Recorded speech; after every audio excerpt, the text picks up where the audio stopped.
Close your eyes and take a deep breath. Today I invite you into a legend where a simple sound changed the fate of everything it touched. In a quiet corner of the ancient world, something forgotten was found, something that should have remained silent. At first, it was only a breath, a fragile note carried through empty air. But as it grew, the world began to listen. Not just people, but something far greater. And once it was heard, it could never truly be ignored again. This is a story about a voice that did not know its place, and a power that refused to let it exist. A story where admiration slowly turns into tension, and silence becomes more dangerous than sound itself. What happens when something beautiful is heard by the wrong ears? And why do some sounds echo long after they are meant to disappear? Tonight you will step into a legend where nothing is as simple as it seems, and where the quietest moment may carry the greatest truth. Before we begin this epic, I have a small request that means a lot to me. Please don't forget to subscribe to my channel. The greatest reward for all the effort I put into creating these epics is your support through subscribing to my channel. If you enjoy my content and want me to continue creating more, your subscription and like truly give me great motivation. Also, don't forget to share your thoughts with me in the comments. Your comments not only encourage me, but also help me understand what kind of epics and stories you would like to see on this channel. Thank you so much in advance for your support. Take a deep breath, relax your mind, and let the rhythm of this ancient legend guide you, wishing you a peaceful sleep. The epic of Marsyas, the flute Apollo tried to silence, begins now.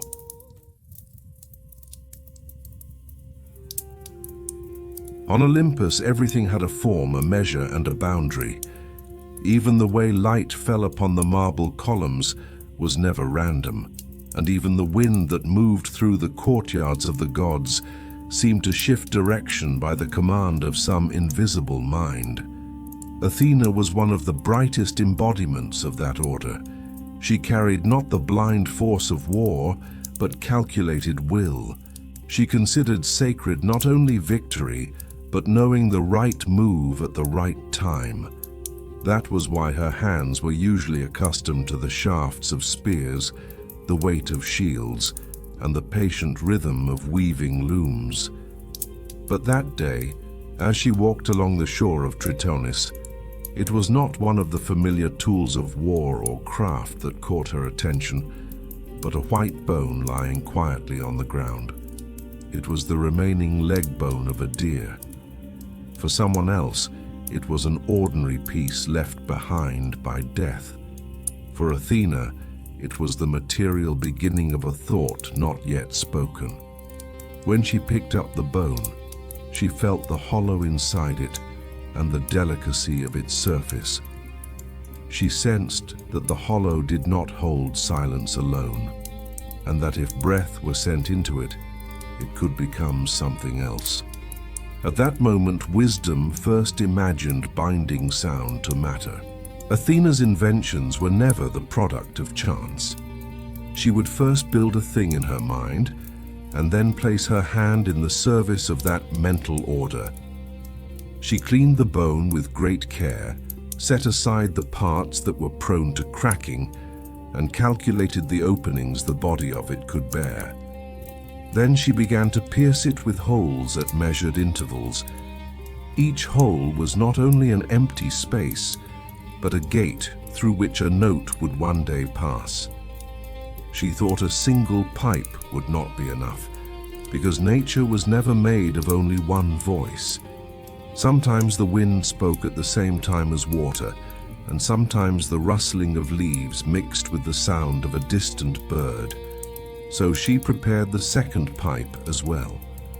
She was no less careful in choosing the reeds. From among the marshes, she took reeds flexible enough to carry the breath, yet lively enough not to scatter the vibration. In that way, bone and reed, the hard and the living, death and breath, came together in the same object. When Athena looked at what had emerged, she did not see it merely as an instrument.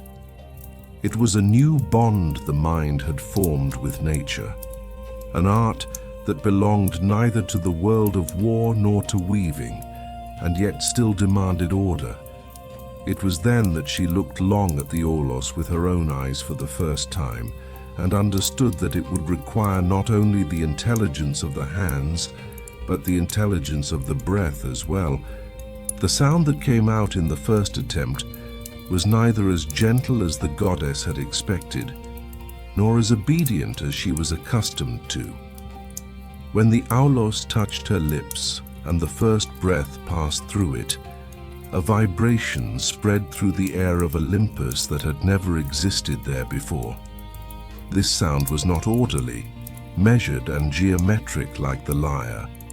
It held the echo of something broken, the chill of a distant cave, and an ancient cry rising from beneath the earth. When Athena heard it, she did not draw back. On the contrary, she listened more closely.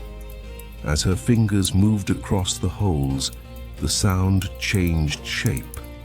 In one place it grew heavy, in another it opened, and at times it resembled sorrow, while at others it sounded like a wild summons. The goddess wanted to grasp every note and control every transition. That was her nature, not to leave power in the form in which it was born, but to give it shape. And yet, there was something within the aulos that did not want to submit entirely to rule. It was as if the bone preserved not only her will, but the older breath of another land. Athena could not yet name that in that moment. She found the sound enchanting, and she even felt satisfaction at the power of her own invention. But the wild depth within the instrument also carried a truth she did not yet fully understand. This new sound soon drew the attention of the other gods. On Olympus, nothing new remained hidden for long. As Zeus looked at the white bone pipes in his daughter's hands, he felt both curiosity and pride. Apollo, meanwhile, chose to silence his lyre and simply listen. He was a god who could understand the inner structure of music, and he immediately sensed that what he heard was not ordinary. But this sound did not belong to his world. Beside the lyre's tone, which gave reason, imposed measure, and rose upward toward the heavens, the aulos was more physical, deeper rooted, and more direct. Hera and the others came closer as well. At first, there was more astonishment in their expressions. Athena, whose hands were associated with war and craft, was now showing mastery in an entirely different realm. As the sound of the aulos moved across the stones of the courtyards, the gods sensed that this was not merely an instrument of amusement. Something was being born in which breath ruled matter, bone came alive again, and something capable of affecting both mortals and gods at once was taking form. That was also the feeling growing stronger within Athena in that moment. She had begun to admire her own invention. She believed that she had not only created it, but could also govern it. But the aulos did not hold only the single meaning Athena believed it did. Perhaps it was the product of an order built by the mind, yet it carried within it something that could not be contained by reason alone. The slight trembling of the reed, the hollow inside the bone, the warmth that breath gave it as it left the body. When all these came together, what emerged was not just an object of art, but a living force that was hard to restrain. That is why, no matter how skillfully the sound of the aulos was directed, it always kept within it a small excess, a small fracture, a small lack of control. Athena chose to see this not as a flaw, but as a sign of greatness, for she did not yet know that this instrument would not reflect only her own intelligence. In time, the Aulos would find a breath closer to the earth, and there it would become an entirely different truth. But for that moment, the goddess saw only this. In her hands was an object powerful enough to change the music Olympus knew. That thought led her to prepare for the feast. She would play the Aulos before everyone and declare the power of its sound. As evening approached, preparations began in the banquet hall. Golden vessels were set out, cups of nectar were filled, and lights were placed in the courtyard and the hall. Athena took the Aulos into her hands one last time and wiped its white body clean. In the darkening evening light, the bone looked almost alive. The goddess had already designed in her mind the opening, the rise, and the ending of the melody she would play. To her, what was about to happen was not merely a performance. It would prove once again that the mind had won a victory over nature. Yet what she did not realize was this: some inventions carried a destiny greater than the intention of the one who created them. As Athena walked toward the place of the feast, the instrument in her hand would one day join with the breath of a satyr, be broken by the anger of a god, and then flow into the earth and become the memory of a people.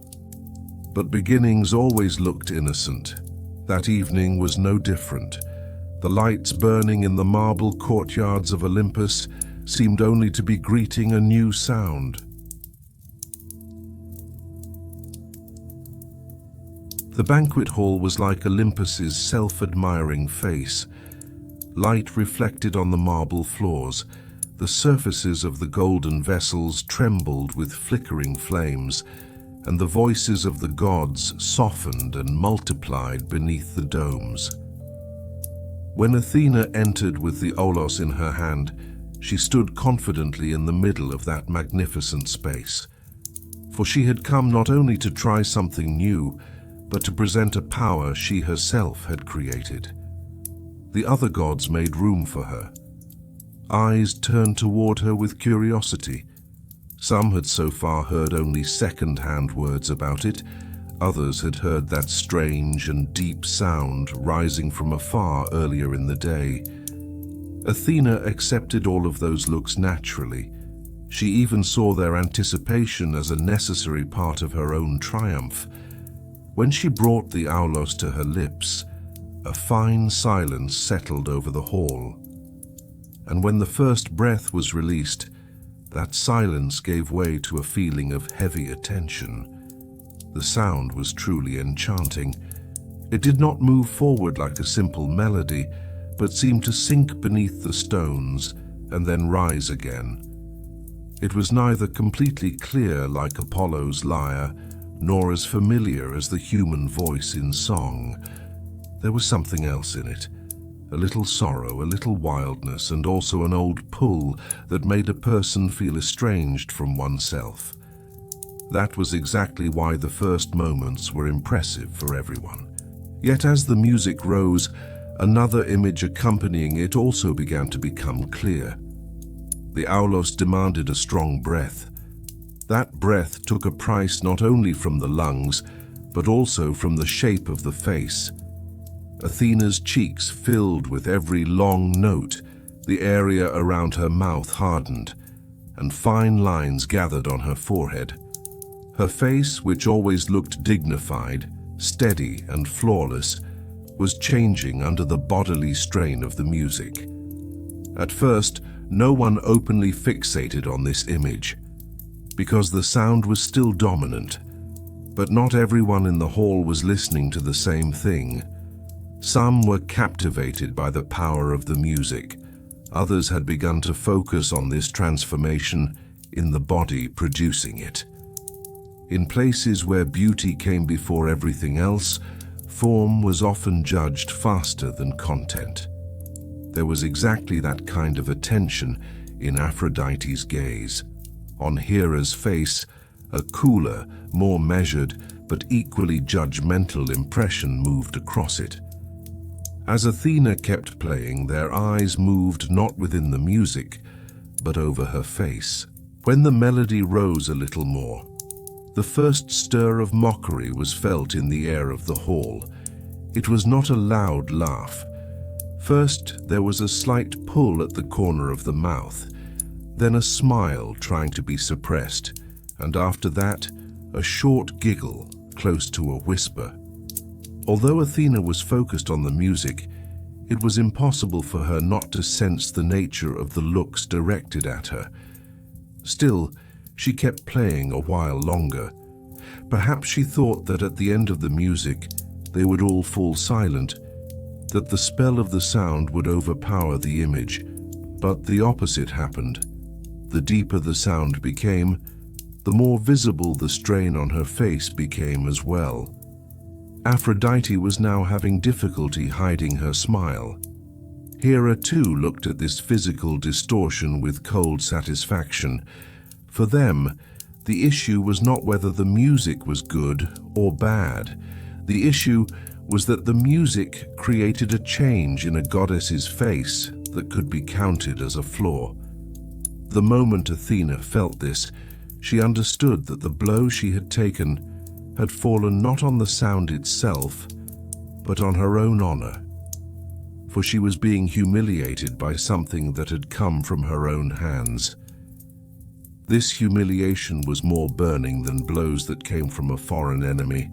When the melody ended, what spread through the hall was not the silence of true praise, but a shapeless and disturbing emptiness.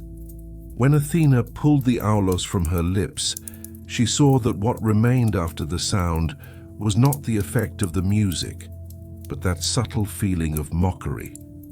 The smile Aphrodite could not hide, the cool contempt in Hera's eyes, and the way the other gods were leaning slightly toward the judgment of those two weighed heavily on the goddess's pride. Even if she did not hear all the words spoken at that moment, she understood what they were thinking. The greatness of the music had been set aside, and the shape her face had taken while playing it had been brought to the front. There could have been very few things more hurtful for Athena than this, for she was not only the goddess of wisdom and power, but also the goddess of control. And now, her own invention had produced in her body an image she did not want. As she left the hall, her steps were quick. Behind her were nectar cups, the marble floor, and suppressed laughter. Before her there was only one need, to confirm or deny with her own eyes the contempt of others. When Athena descended from the sky to the earth, the forests and still waters of Phrygia were waiting for her. There she stopped before a pool of water. This time there was no audience. There was neither Aphrodite's smile nor Hera's gaze. There was only silence, water, and her own breath. She knelt down. She brought the aulos to her lips again. The moment she blew the first note, she turned her eyes to her reflection. What she saw was not the exaggeration of others. Her face really was changing. The filling of her cheeks, the tightening of her lips, the hardening of the lines on her forehead, all these movements were disrupting that sacred and flawless balance. For Athena, this discovery was not only an aesthetic dissatisfaction, it also seemed like a betrayal committed against her own will. For she had thought that the thing she created would make her greater, but the aulos seemed to damage her image while enlarging her voice. The feeling that spread inside her as she faced the reflection on the water's surface was not only disappointment, it was a harsh rejection, close to disgust. She wanted to return to her former state as quickly as possible and get away from that instrument and the humiliation it had caused. In such moments, wisdom withdrew and pride decided. So it was with Athena. She suddenly stood up. She looked at the white bone pipes in her hand, the thing she had counted as proof of her genius just moments earlier, now looked like the instrument of her shame. With great anger, she hurled the aulos among the reeds and stones. The sound of the impact was small but sharp. This act was not only the throwing away of an object. The goddess wanted to tear out of her life the source of the fracture in her body that she could not accept. But pushing it away was not enough. A person whose honor had been wounded often wanted a price to be paid, and not only by oneself, but if possible by someone else. Athena's words came from exactly that place. She wished that whoever picked up that white flute from the ground boasted of it and counted its sound as proof of their own power would suffer a terrible punishment. The curse was left in the silence of the forest. The wind moved the leaves lightly. The surface of the water broke, but the words that had been spoken were not taken back. Athena then rose to the sky. Behind her, the aulos remained shining on the damp earth. It was no longer only an invention, nor only an instrument. It was a cursed threshold born from a goddess's pride. Whoever picked it up from the ground would take into their hands not only its sound, but also their fate.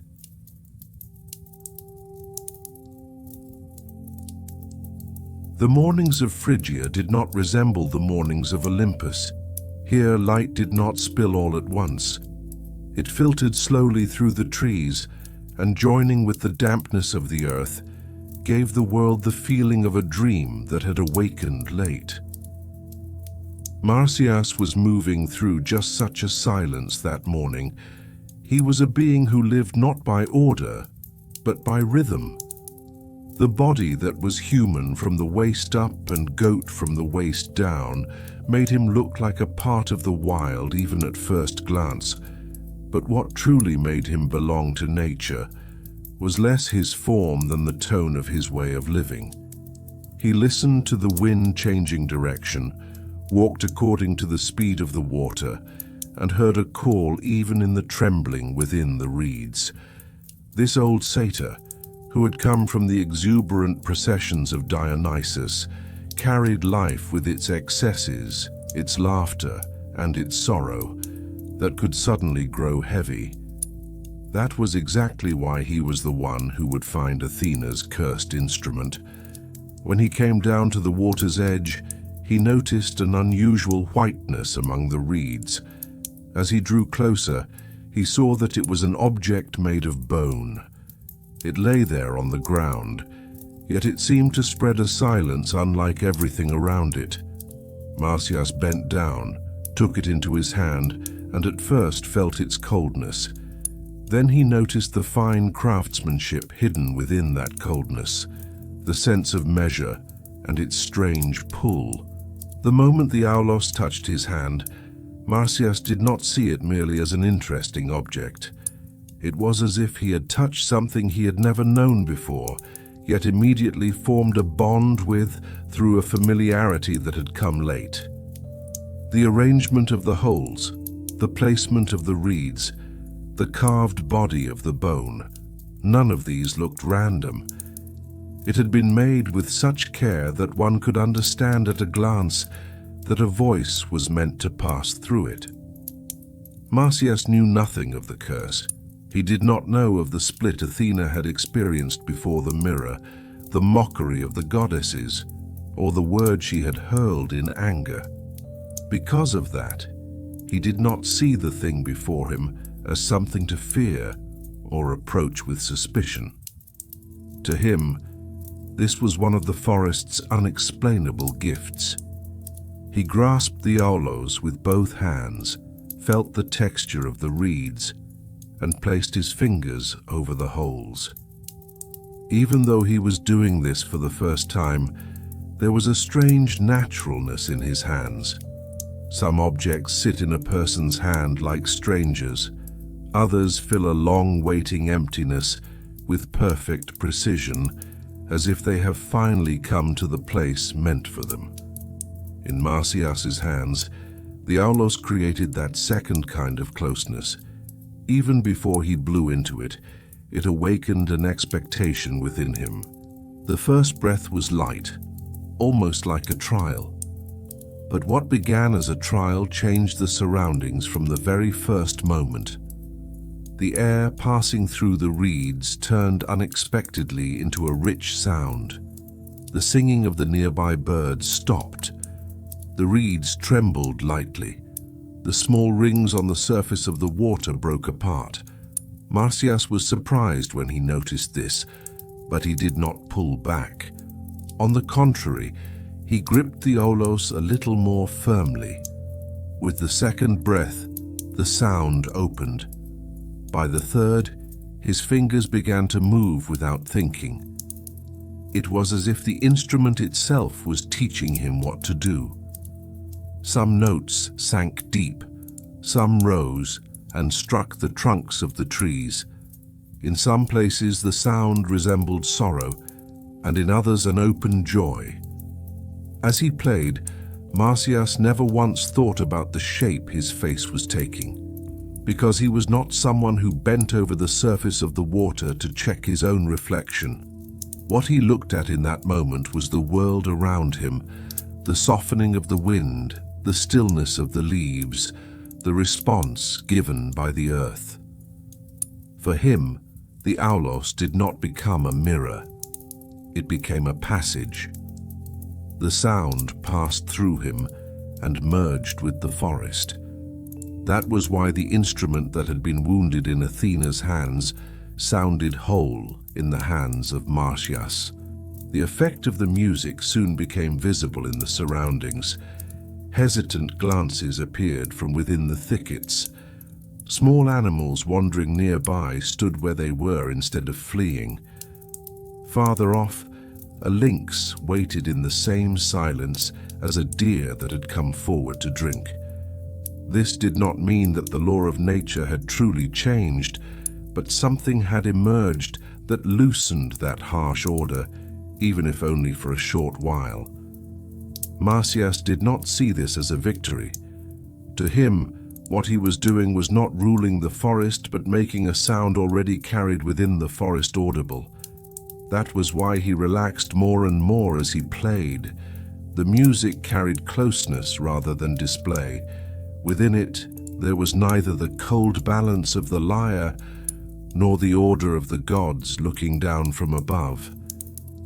It had been born from the earth, from the water, and from the sincere breath of a body that was half human and half animal. Perhaps that was why every living thing that listened heard something of itself in it.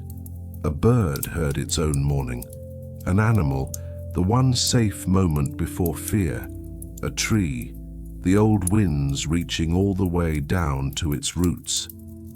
As Marsyas played, the world seemed to answer him.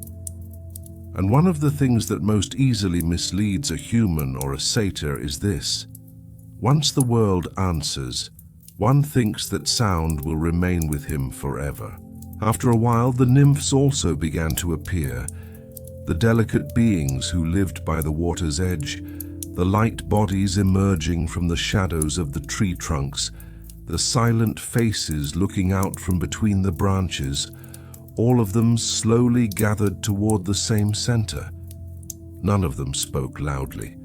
There was no need. The sound of the aulos was already speaking in their place as well. As Marsyas became aware of this, the joy within him grew more intense, yet also deeper. He had not merely found an instrument. He had found something that could speak in the language of his own soul. This feeling of attachment arose very quickly. It arose so quickly that it made the danger invisible. Because some gifts look like grace at the first touch, yet carry the seed of disaster within them. The aulos was like that too. Marsyas did not know this yet. That day, in the middle of the forests of Phrygia, with the white double-piped flute in his hands, he felt only this. For the first time, the world was truly answering him. That was the story's most beautiful and most vulnerable beginning.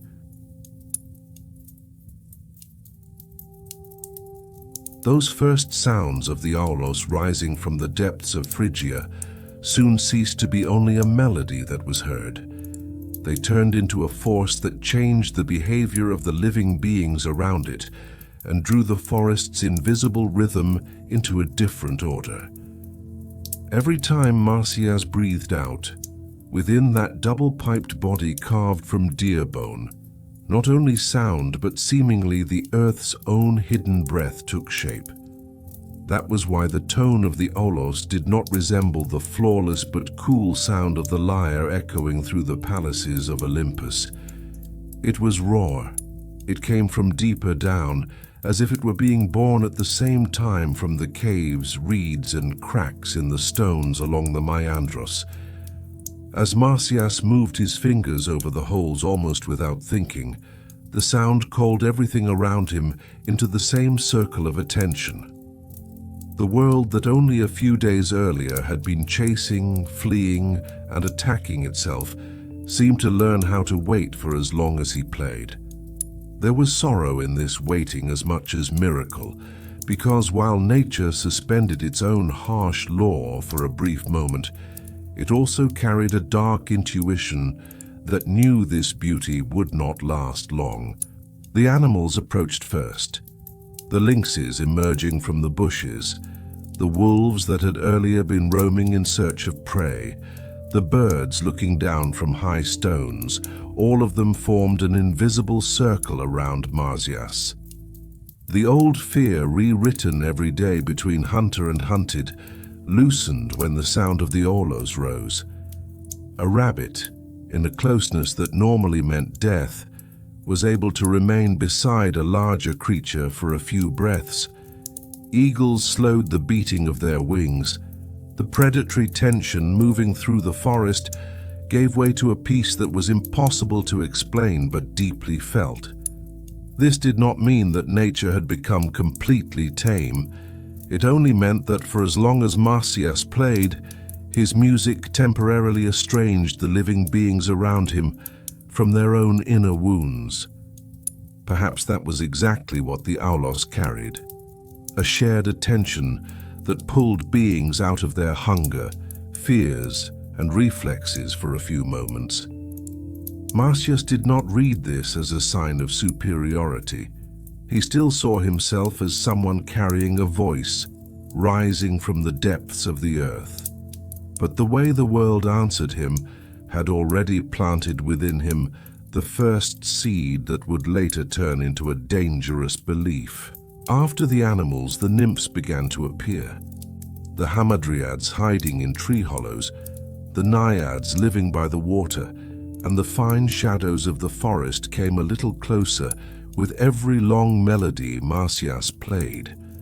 For them too, this sound was not foreign, because the breath passing through the pipes of the aulos flowed directly in the language of earth and water. As Marsyas played, the world around him did not only grow quiet, it also became more visible. The cracks in the tree bark, the moss on the stones, the soft sound of the water touching the shore, all of it seemed to find its own place within this music. That was why the divine beings listening did not see his instrument as only a tool for amusement, but as a new door opened into their own realms. Marsyas himself was aware of this too, but at that point there was still more joy than pride in that awareness. For that moment, he only felt that the flute he had found suited his body and soul in a startling way. In his hands, the instrument Athena had left behind in shame ceased to be a goddess's abandoned invention and became the inner voice of Anatolia. And that very transformation would be the real reason Apollon's anger would later grow. Then the people came. Shepherds from nearby villages, women returning from the riverbank, elders turning off the market road, young people living on the mountain slopes, all of them followed the same rumor. A satyr was playing in the forest, and his flute sounded unlike anything ever heard. Marsyas was surprised when he saw the first crowd, but he did not withdraw. He raised the aulos to his lips again, and this time the music spread not only through nature, but through the human gathering as well. On the faces of those listening, astonishment appeared first, then a deep surrender. Some closed their eyes, some knelt, some tightened their jaws to keep from crying, because the sound of the aulos touched not only a person's ear, but also the hidden feeling tied to the land they lived in. In this sound, the people of Phrygia heard their own weariness, abundance, loss, and stubbornness. For exactly that reason, praise also began to rise in a short time. First it was said that Marsyas played very well.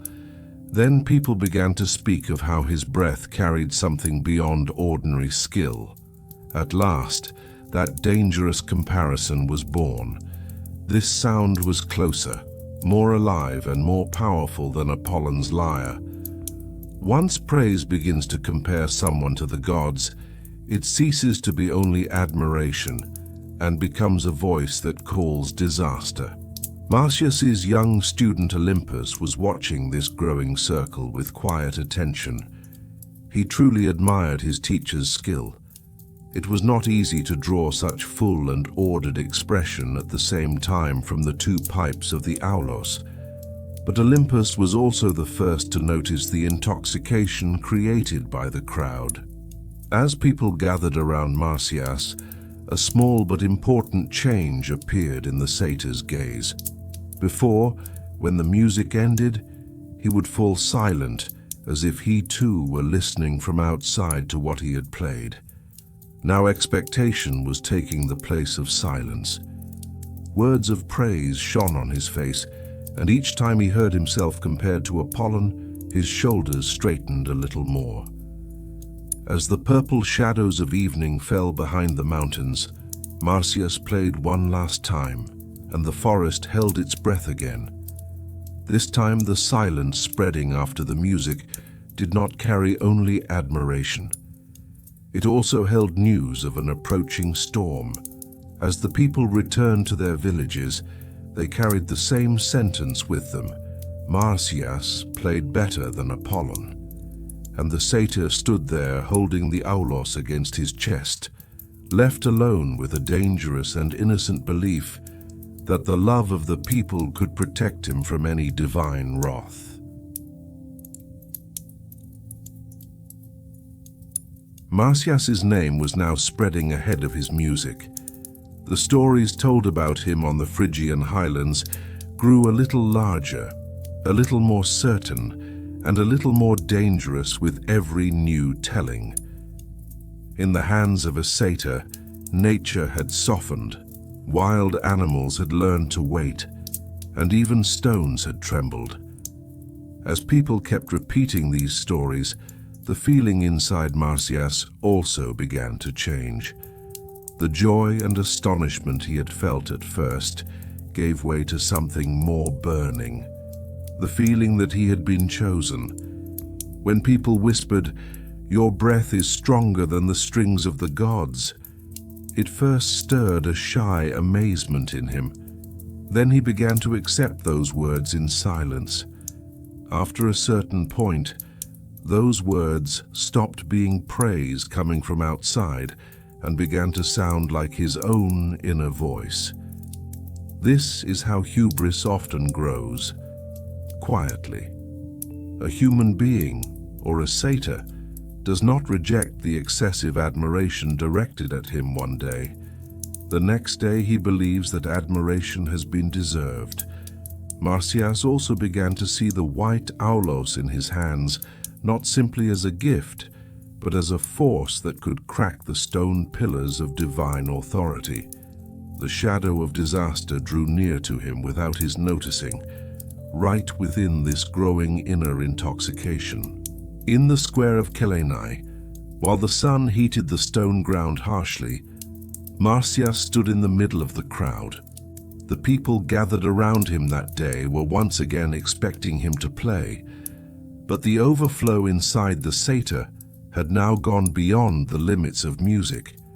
He ran his fingers over the pipes of the aulos, but he did not blow into it at once. He raised his head, looked at the sky, and lifted his own voice against that distance believed to belong to the gods. The comparison that people had made in whispers until that moment turned for the first time into an open challenge in his mouth. Calling out to Apollo, Marsyas declared that his own breath was superior to the measured and frozen tones of the golden lyre. This was not just an artistic claim, it was also a bold judgment spoken against the divine hierarchy. When the people in the square heard these words, they split in two. One part shuddered in admiration, while the other was seized by fear, sensing that divine wrath would descend without delay. Because people may speak exaggerated words among themselves about the gods, but for those words to rise directly toward the sky from the mouth of a mortal was something else. In that moment, even the hot air of Phrygia seemed to tighten for an instant. Marsyas, meanwhile, knew that he had crossed a threshold from which he could no longer return, and yet he did not take back his words. The news, of course, reached the heavens. Myths do not always explain how. Sometimes the wind carries it, sometimes messenger gods do, and sometimes the pride of the gods hears any insult without needing any intermediary at all. For Apollo, this challenge was not merely a personal act of arrogance. As the god of art, measure, and hierarchy, it was unacceptable that a satyr nourished by nature and ecstasy could claim to surpass him in his own domain. Because the lyre did not produce music alone, it also created order. Marsyas's aulos, by contrast, carried an intimacy that made both humans and nature tremble at once, loosened boundaries, and excluded measure. That is why Apollo's anger was not merely jealousy. It was the feeling that his own order had been shaken. But the gods often do not simply become angry. They give form to their anger. Apollo did the same. Instead of naked punishment, he established a contest that would make him appear justified. In this way, the punishment would not look like a sudden explosion of rage, but would be presented as the result of accepted terms. This is the most dangerous form of power, dressing deceit in the appearance of law and procedure. When the messengers arrived, a heavy silence fell over the crowd. Apollo was accepting the contest, but the terms of the contest had also been set by his command. The winner would have the right to do anything he wished to the loser. Even at first hearing, those words carried within them a threat greater than music, because the question was no longer who would produce the finest melody. The issue now meant that the defeated would lose all right over his own body and fate.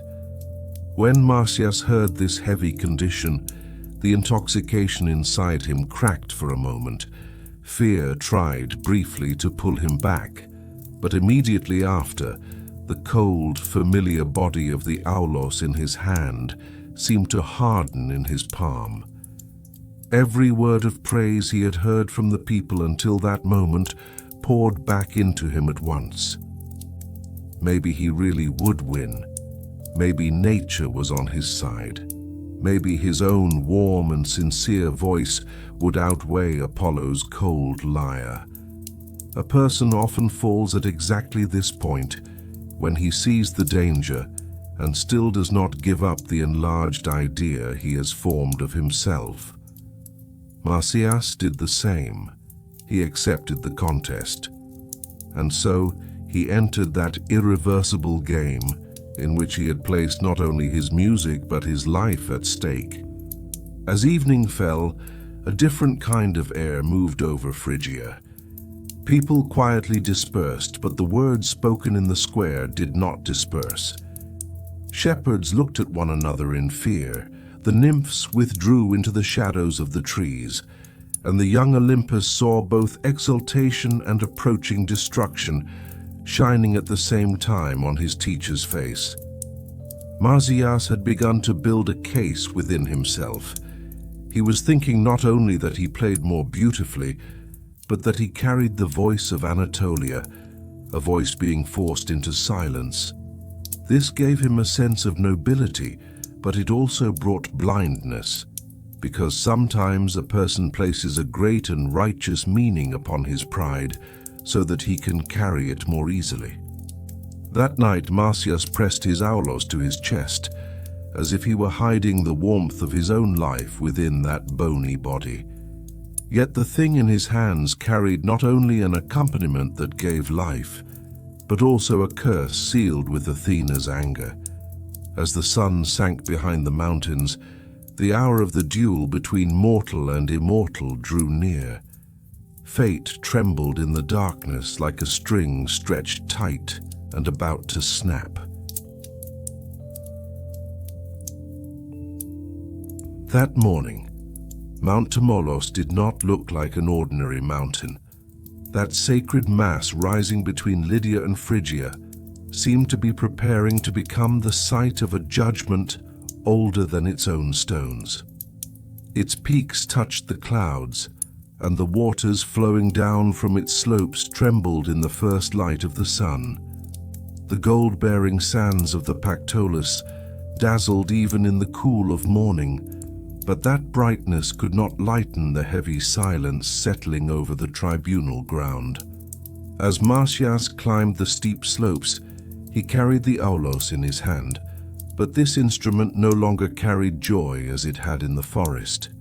Its cold body had grown heavy in the satyr's palm, like an object of fate. The sound of his goat feet on the rocks truly resembled the footsteps of an approaching execution. The proud shouting in the square was gone. In its place came an ancient fear rising from the depths of the earth. Because Marsyas now understood that he was walking not only against a single god, but against the order that arranged the whole universe according to its own hierarchy. As the mountain rose, the excitement inside him withdrew and gave way to a more exposed and more human unease. One of the first figures to draw attention in the tribunal ground was King Midas. He wore the Phrygian cap on his head, carried the weight of kingship on himself, and bore lines on his face that held both experience and fear. He was a king who had already lived through how quickly divine favor could turn into punishment. Because of that, he sensed better than anyone else that what stood before him was not only an artistic contest. He had heard the true breath of this land in Marsyas's aulos, but he also knew that Apollo's anger recognized no limit. Even so, he had to be there as a judge, because sometimes kingship sits a man between his conscience and his fear. That very division was in Midas's gaze. On one side was the sincere closeness he felt toward Marsyas. On the other was the very real terror he felt toward Olympus. His hands rested silently on his knees, but there was great unrest inside that silence. Because in that moment, whatever decision he made, he knew he would be witnessing not only a music contest, but a deeper balance of power. The invisible but palpable weight of the tribunal was carried by the spirit of the mountain itself, Tmolos. It was the tree, the stone, the water, and the echo of this land. So it could feel the difference between the two kinds of music that would face each other not only with its ears, but with its whole being. The muses also came. the Inspirer nymphs. Their presence lifted this encounter beyond an ordinary contest and gave it the atmosphere of a divine court. The Muses represented not only the beauty of art, but also the boundaries of it that were accepted as legitimate. When Marsyas felt their gaze upon him, he understood more clearly how alone he was. Because the love of the people, the admiration of the nymphs and the support of the forest did not carry the same weight against the order of the gods. On the lower slopes of the mountain, shepherds, warriors, villagers, and curious crowds had gathered. Everyone knew that a judgment would be made, but no one knew whether that judgment would truly be just. This was the real tension hanging over Tmolos, not only the question of who will play better, but also the question of where power exists, can justice truly exist, hung in the same air. Then Apollo arrived. With his arrival, even the light in the place changed. The golden lyre in his hand shone not only like an instrument, but like the material sign of judgment. The god walked with a heavy but flawless calm, as if he had come here not for a duel whose outcome was undecided, but to declare once again the order that was already his. Marsyas truly looked small before him, but that smallness was not only physical. The certainty surrounding the god made the uncertainty inside the satyr more visible. There was no open anger on Apollo's face. There was something harsher, a cold confidence that did not doubt his own superiority. When he lightly gripped his lyre, even that first motion gave everyone the same message. Here, music would be played not only as sound, but as authority. Marsyas saw this and gripped his aulos more tightly. He tried to suppress his fear, but he could not suppress it completely, because now there was no applause from the people, only his own breath. It is in exactly such moments, when the shell of the great idea a person has built about himself grows thin, that he understands how vulnerable he is. Marsyas felt that on Tmolos. Just before the first note, the world seemed to grow a little smaller. The wind softened, the birds fell silent, and the crowd stopped moving. Midas remained motionless in his place. Tmolos waited with the full weight of the mountain it carried, and the Muses did not turn their eyes away. Marsyas closed his eyes briefly and tried to remember himself not from the shouts in the square, but from that first morning beside the reeds. He thought of the moment he found the white bone on the ground, the surprise that came with the first breath, the animals drawing near, and that pure response the world had given him. Because if he truly had any chance, that chance did not lie in the praise of the people, but in the first truth of his music. Those few seconds before he raised the aulos to his lips became one of the most exposed moments of his whole story. On one side was fear. On the other was the need to remain faithful to his own voice. What stood facing each other on Tmolos was not only two instruments, but two worlds. One, the world of measure, hierarchy, and commands descending from above. The other, the world of breath, earth, and fragile truth rising from within. And now the first note would be born to test which of them would rule.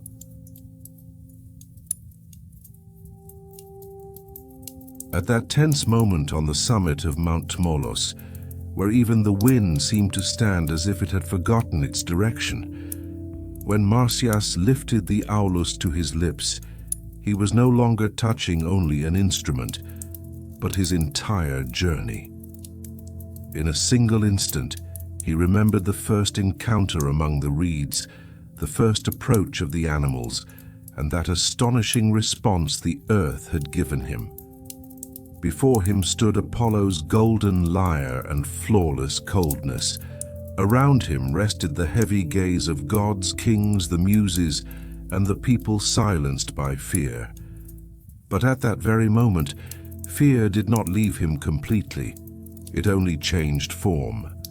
The unease that had once made his body tremble had now turned into an intensity mixed with his breath. When Marsyas blew the first note, the sound did not rise toward the sky. It was heard more as if it were returning from beneath the earth. The tone that came from the two pipes of the aulos seemed to open at once the mountain's inner hollows. The coolness hidden in the stones and the sorrow this land had gathered in silence for centuries. This was not music built for display. It was something lived.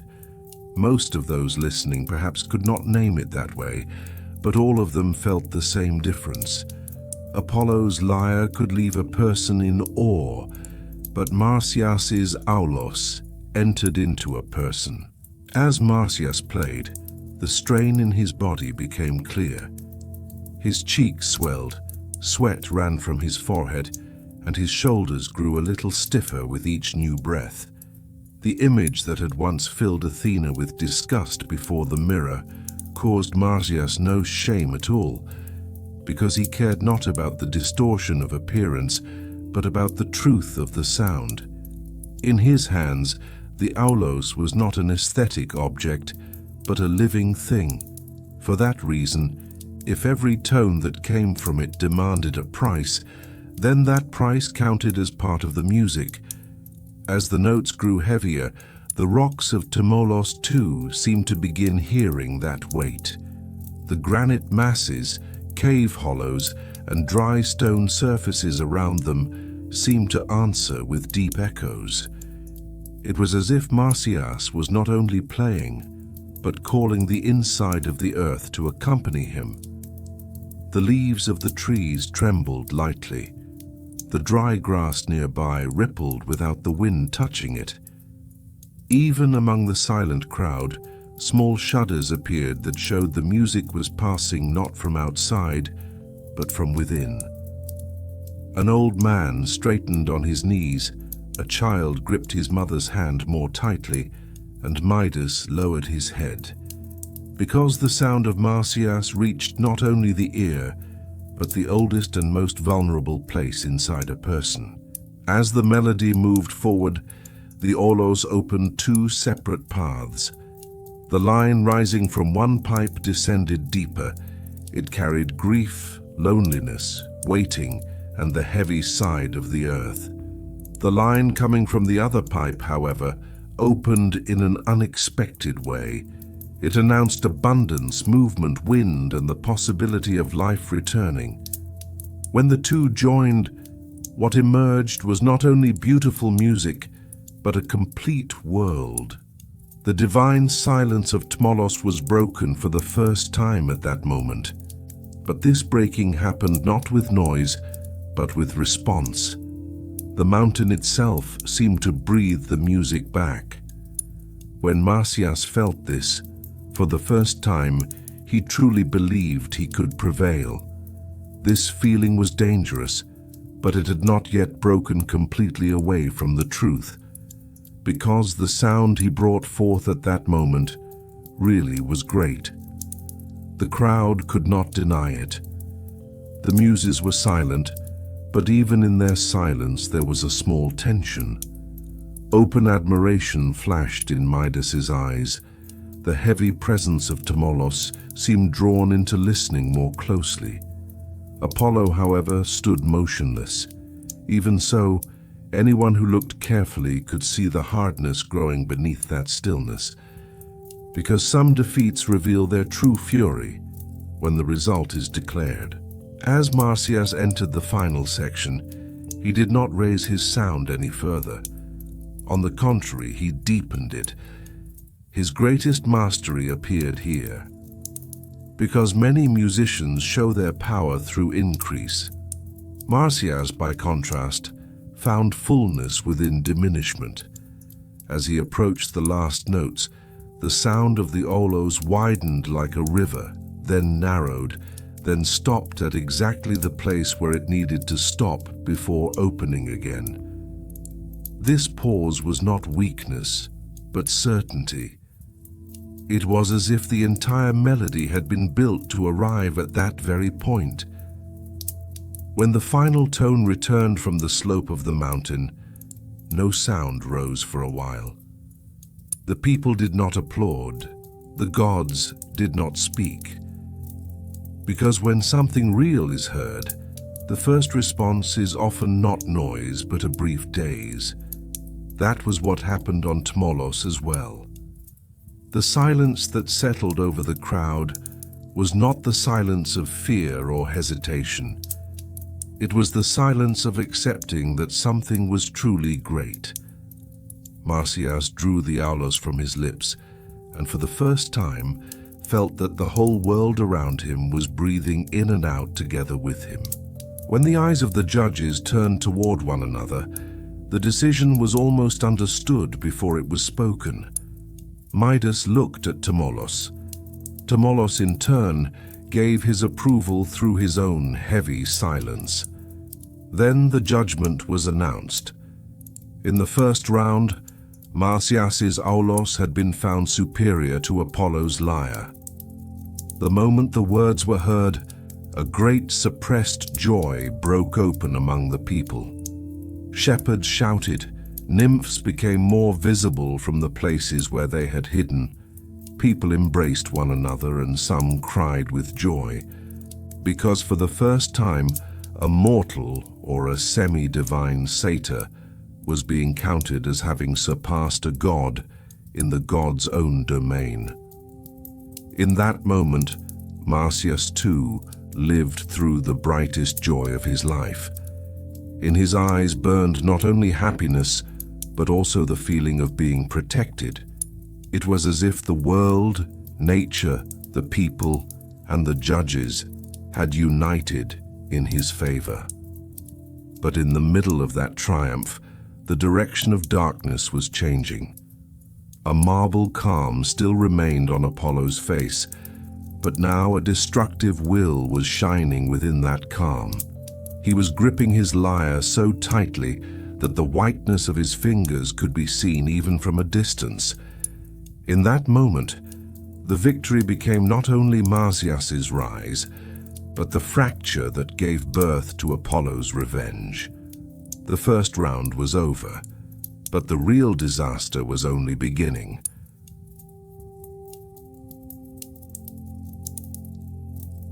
As the cries of joy rising after the victory moved across the peaks of Tmolos, Apollo did not stand up at once. This delay itself was the first sign of the approaching deceit, because someone who was angry moved suddenly. Power that was self-assured and calculating first fell silent, then changed the ground. Apollo's silence was exactly like that. For him, what had happened was not merely the loss of a round. The fact that a satyr, moreover, a satyr carrying a bodily and raw voice rising from the earth itself, had been able to overshadow his own divine art, was like a crack opened against the cosmic order itself. He was not going to be satisfied with merely closing that crack. He was going to close it in such a way that no one would ever dare cross the same boundary again. That was why, when he stood up, there was not naked anger on his face, but something far more dangerous, cold-blooded cunning. The crowd slowly fell silent. Joy easily withdrew when it felt a shadow closing over it.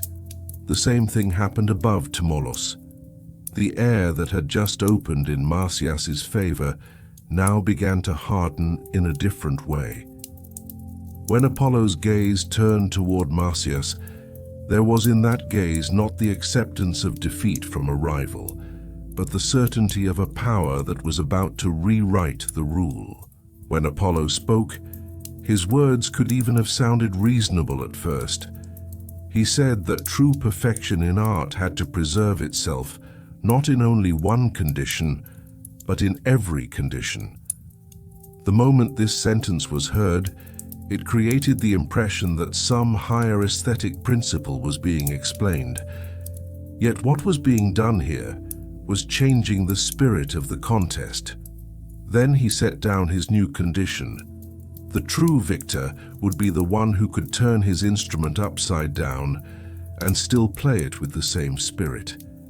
This sentence fell upon the assembly like a stone. Everyone understood, more or less at the same moment, that this had to do not with the content of the music, but with the physical structure of the instruments. The lyre could still be played even if its direction changed. The logic of its strings allowed for that. But the nature of the aulos was linear. Breath would enter from one end, and sound would be released from another. To turn it upside down was like forcing a river back toward its source. Even so, it was not easy to state this injustice openly, because when injustice came from the mouth of a god, it often looked like a principle.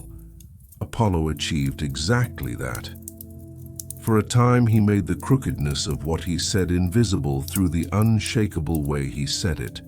Then he demonstrated it. He turned his golden lyre around. He moved his fingers over the strings again, and the music rose almost as cleanly, as commanding and as flawless as before. In fact, this time it sounded even sharper, because mixed into it was not only art, but also authority. There was beauty in that sound, of course, but there was also a threat. It was as if Apollo was not only playing, but saying, "I set the rules as well." One part of the crowd seemed to fall under the spell of that perfection again. Another part sank into a deeper unease, because it understood what it was witnessing. As Marsyas looked at the aulos in his hands, he felt truly helpless for the first time. Until that moment, the instrument in whose greatness he had believed now seemed to have abandoned him because of its own material limits. Yet that abandonment was not real. It was more like being forcibly left alone by power, because the problem was not any lack in the aulos, but Apollo's pushing it outside the bounds of its own field. But when a person faced disaster, he usually saw the limit in himself first, and only later thought about the deceit outside him. Even so, Marsyas did not give up without trying, because an artist sometimes still reached for his instrument even when he knew the impossibility. That movement was less a hope of salvation than a final gesture of loyalty to himself. He turned the aulos around. The reeds changed places. He brought his lips to the wrong end. He breathed out. The sound that should have come did not come. A hum was heard, broken and lost in direction, a strained sound. Marsyas tried once again. He changed the position of his fingers, drew in his shoulders, hardened his breath. Still it did not happen. This time the silence in the crowd became more painful, because everyone knew why he could not do it. This failure had not come from lack of talent. On the contrary, it had come from knowing the nature of his instrument well. After a while, Marsyas stopped. The instrument was still in his hands, but for the first time he looked at it as if it carried not victory but silence. The same hands that had shaken the stones of the mountain just moments before now hung in emptiness. The same body that had just felt like the interpreter of nature was now being forced to lose before the whole world in a contest that was not fair. This moment was the true destruction that came before the punishment itself, because a person broke most when he knew he was right, and yet could do nothing to stop it. Silence fell once again over the judges and the crowd. This silence was not like the silence of admiration from the first round. it carried within it the first layer of mourning. Tmolos was silent. The muses were silent. The people were silent. On Midas's face there was open discomfort, an objection that could not be hidden. But for Apollo, this was now enough. The contest had been turned in his favor. The truth of the first round had been smothered by the rule of the second, and now that terrible condition from the beginning of the contest was being remembered again. The winner would be able to do whatever he wished to the loser. Marsyas did not completely let go of the Aulos at once, because even on the edge of his greatest destruction, a person wanted to hold on one last time to the thing that had brought him there. But in the end, he slowly lowered the instrument. This movement became not only a picture of surrender, but also of the endless helplessness felt before the magnitude of injustice. The tears in his eyes had not yet fallen to the ground, but they were there. They were growing. And what echoed across the peaks of Tmolos now was no longer music, but something like the silent footsteps of an approaching executioner. Divine Cunning had won, and the warm breath of Anatolia had been stopped by crashing into the cold logic of divine order. Yet, at that very moment, one spirit in the assembly completely refused to remain silent. That spirit was Midas.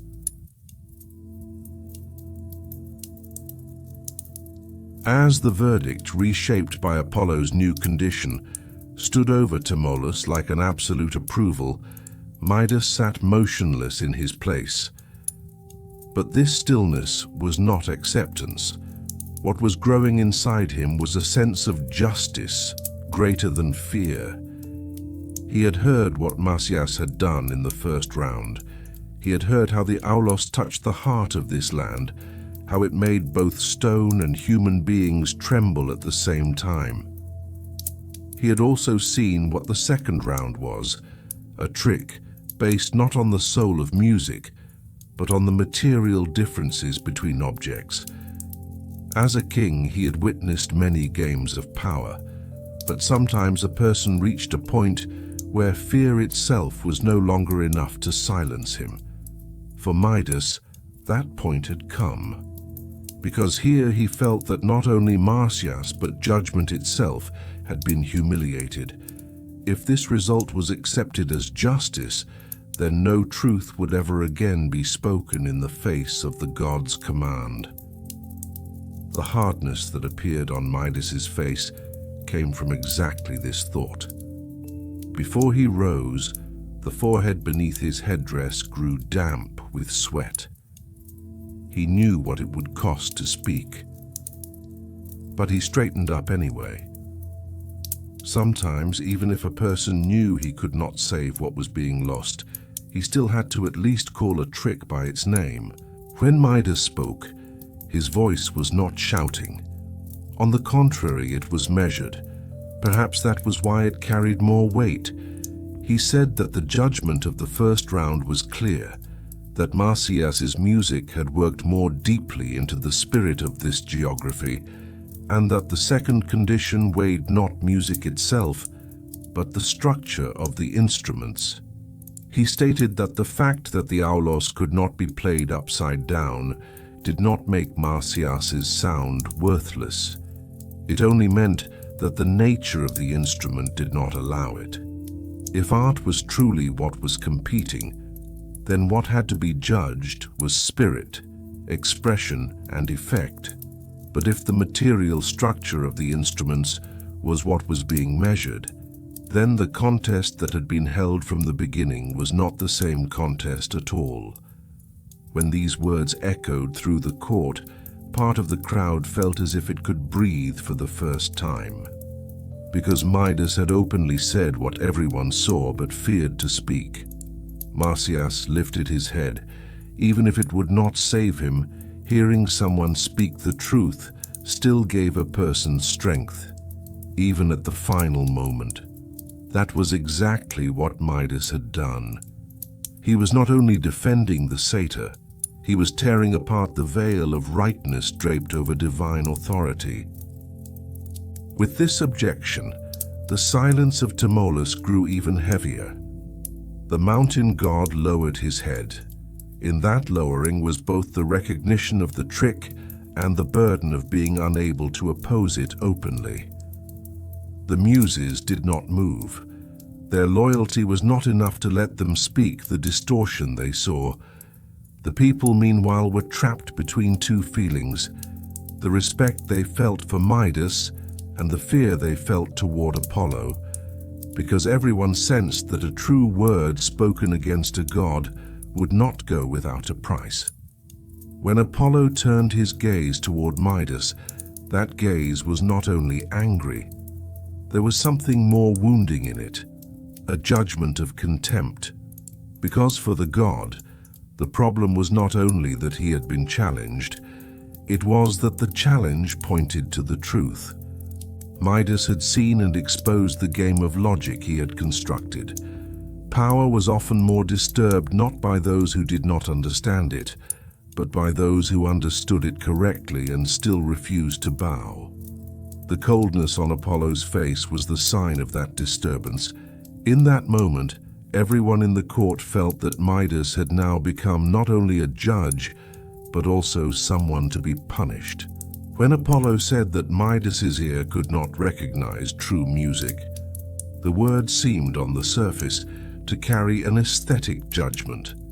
But there was something else inside them, the humiliation of the ear that heard justice. Midas had chosen the breath of the earth over the divine order of the lyre, and the god decided to write that choice onto his body. Because in myths, punishment often did not come from outside. A person's inner judgment was turned into outward appearance. The transformation given to Midas's ears was exactly like that.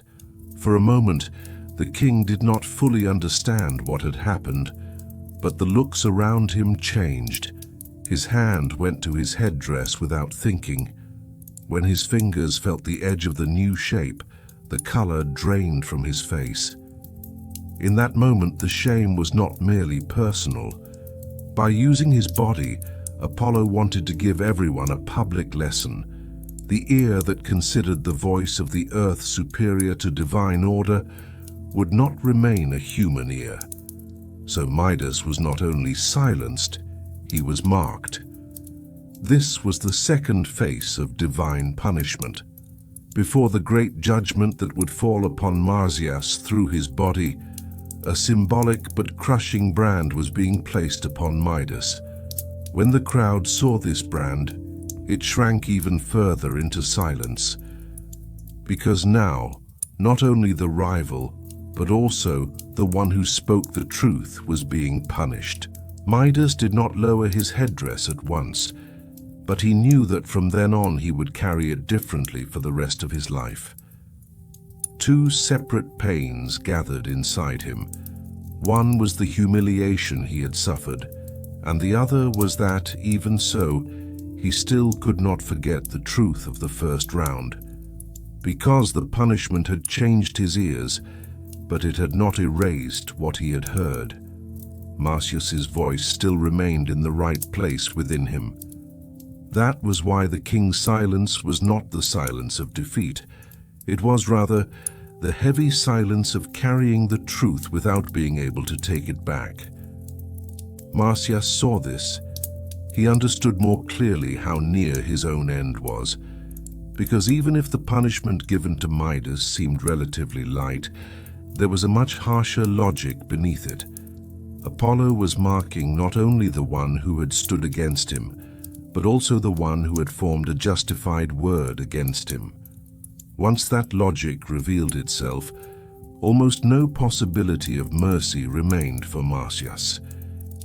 Everyone in the court felt this. The nymphs stepped back. The people lowered their heads. Tmolos grew heavier. And as Marsyas looked at his aulos lying on the ground, for the first time he began inwardly, to see that the disaster was born not only from trickery, but also from a fate joined with his own pride. Still, the real weight of this section did not lie in the fact that Midas's objection went nowhere. The real weight lay in the fact that even so it had been necessary, because in some stories justice did not change the outcome, but it did name what had happened correctly. That was what Midas had done. He could not save Marsyas. He could not stop Apollo's judgment. He could not protect his own body from punishment, but he left the short and unshakable sentence of truth upon the trick. That sentence would remain later in the memory of the narrative, because legends did not live only through the victory of gods. They also lived through the true word spoken against them. Two things happened over Tmolos that day. Apollo imposed his power, and Midas declared that this power was not just. The result did not change, but the story deepened. It was no longer only the punishment of a proud satyr. It had also become the story of power, trickery, and justified witness. And it was exactly this depth that would turn the terrible ending soon to come from an ordinary punishment into a great tragedy. Marsyas's aulos lay silent on the ground, but that silence did not yet mean that the end had come, because some sounds began to live in other forms after the instrument had fallen silent. As Marsyas was led down from the high and harsh peaks of Mount Tmolos, the longer the road stretched, the more he understood that it was no longer the contest that had ended, but the judgment that had begun. The open and merciless light above gave way as they descended into the valley to a heavy shadow. It was as if even the sun did not want to witness this final scene in full, and only sent a pale glimmer from a certain distance through the stones and the needle-leaved trees. The dull sound made each time Marsyas's goat feet struck the rocky ground truly sounded like the rhythm of his own final journey. There was no mercy on the faces of those walking beside him, but on most of them, no open hatred could be seen either. That was worse, because anger blinded a person for a moment, whereas what was at work here was a coldness hardened by habit, ritual, and a sense of duty.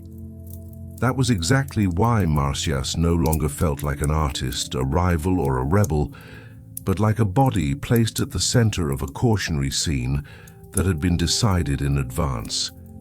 And sometimes a person understood the approaching end not from the size of the threat, but from the ordinary manner of those around him. In this valley too, that was what made the fear grow most. The valley itself was narrower than the sacred court above, but more chilling.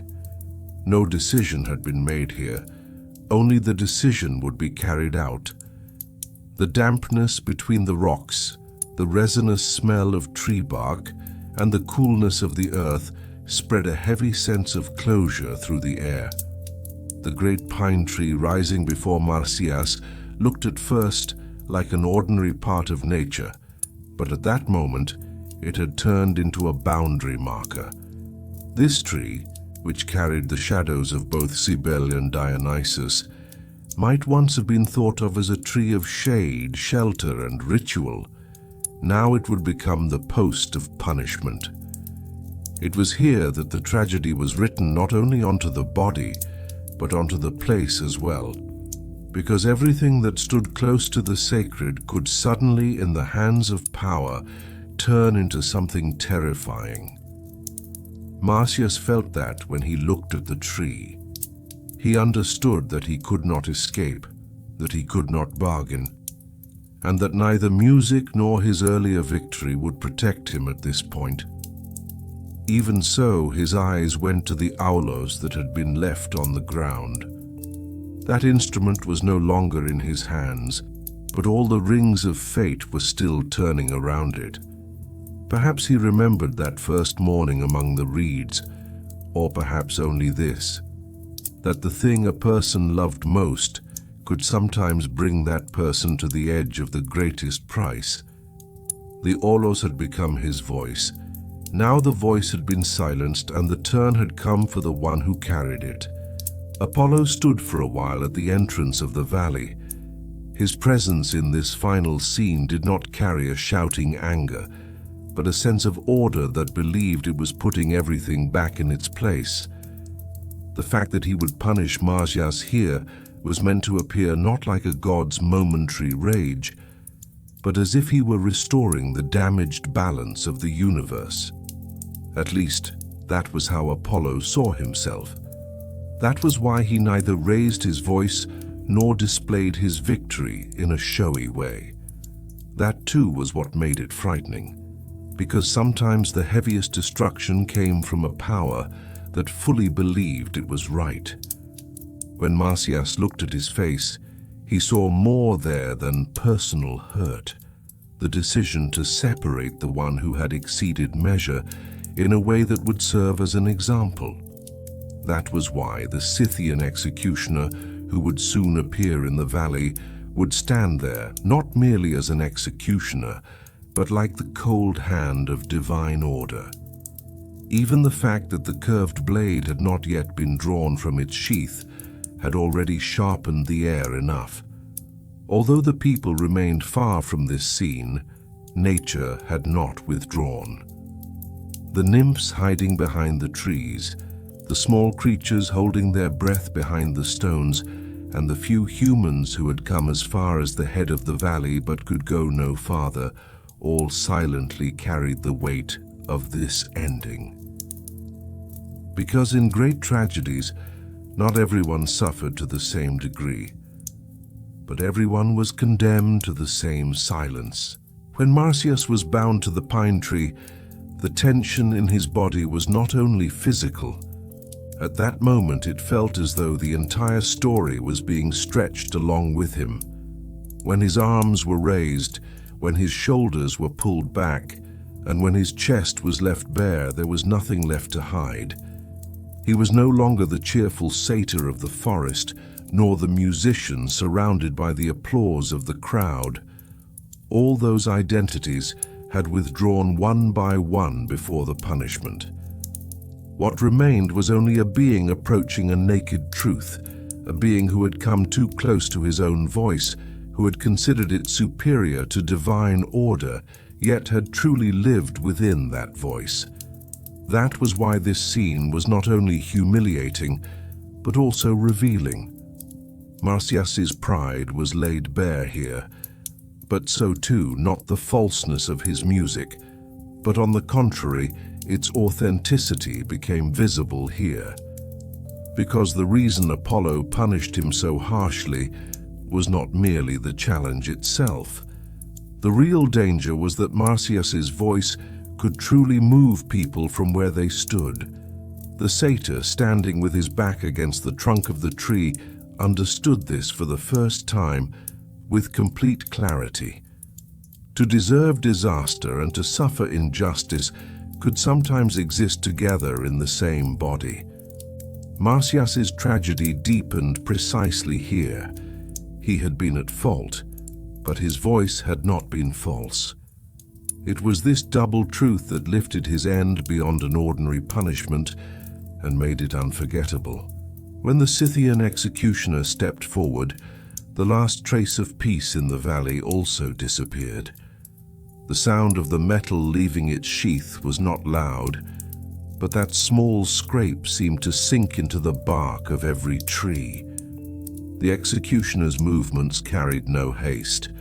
That too made what was being done more terrifying, because the aim here was not simply to end a life, it was to separate the artist from his work, the voice from the body, the living thing from the form that carried it. The punishment was turning into not so much an act of destruction as a great ritual of separation. When Marsyas saw this, the plea that fell from his lips was lost in the wind. And yet, there was something in him that did not completely go out. It was no longer the hope of rescue. It was, rather, the final and silent resistance of knowing that his own voice had not been false.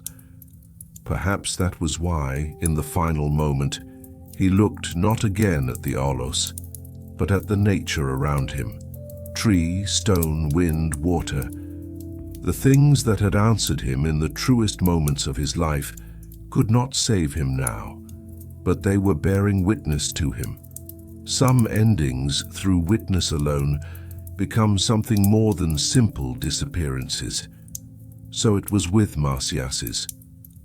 The heavy shadow settling over the valley foretold that what was about to happen would change not only the body, but memory as well.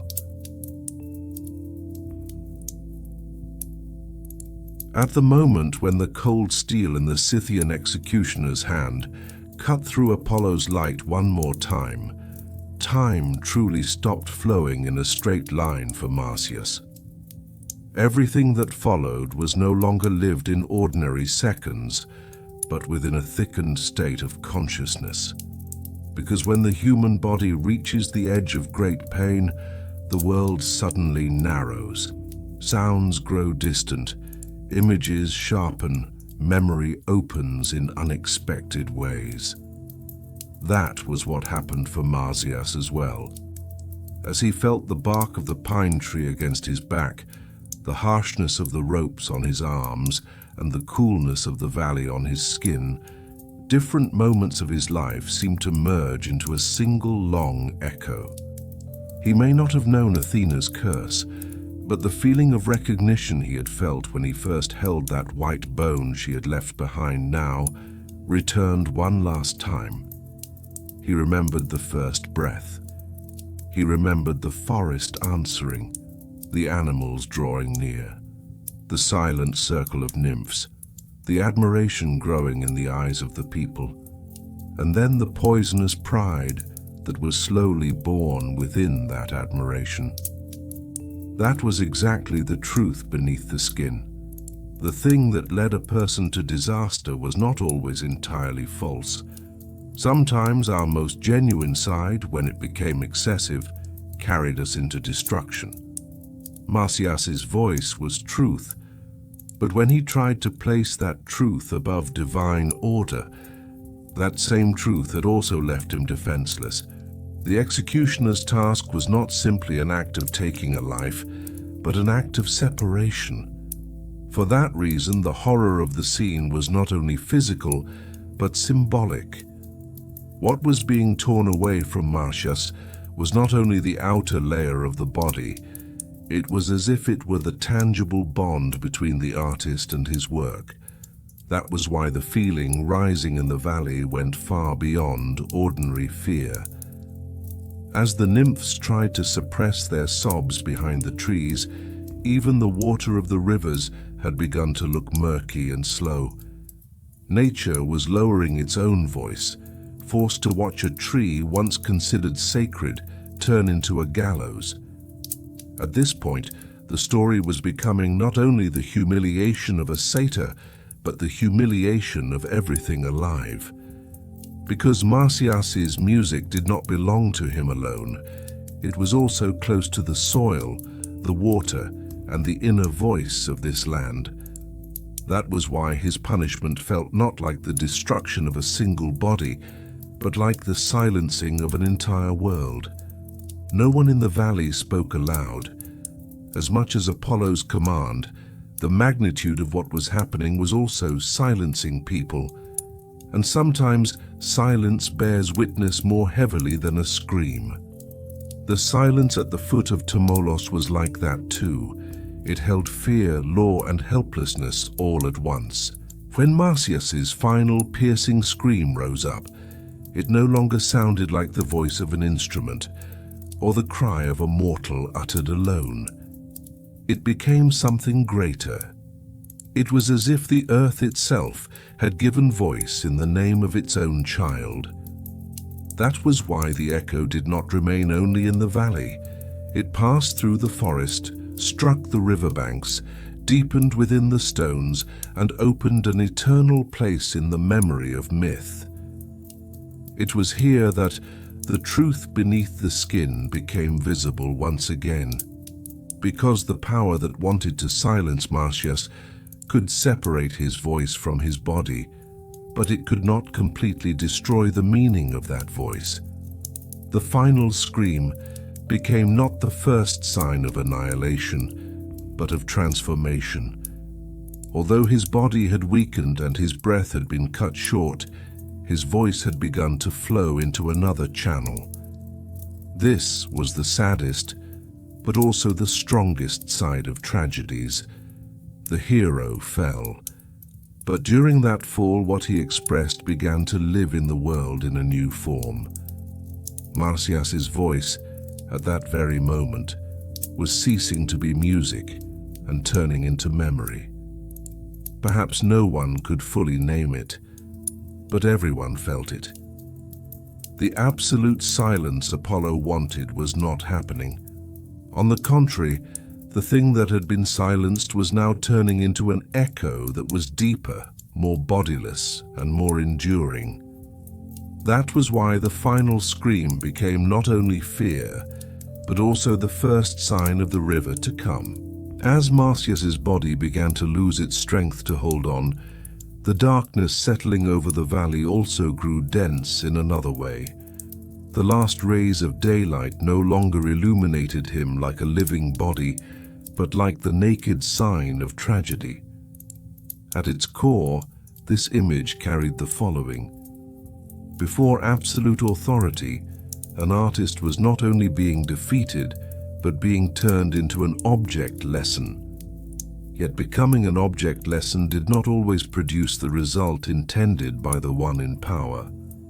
Sometimes that image left not fear but shame, yet the shame settled not on the victor, but on the one who watched. That was what happened in the valley as well.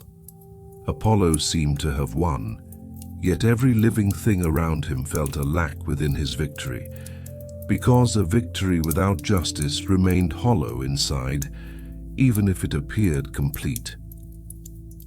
Marsyas did not die with that awareness, of course. What he carried at that moment was more exhaustion and the final limit of endurance. Even so, the memory that carried the story later clarified this difference. As Marsyas fell, a visible harshness and barrenness remained for the first time in Apollo's absoluteness.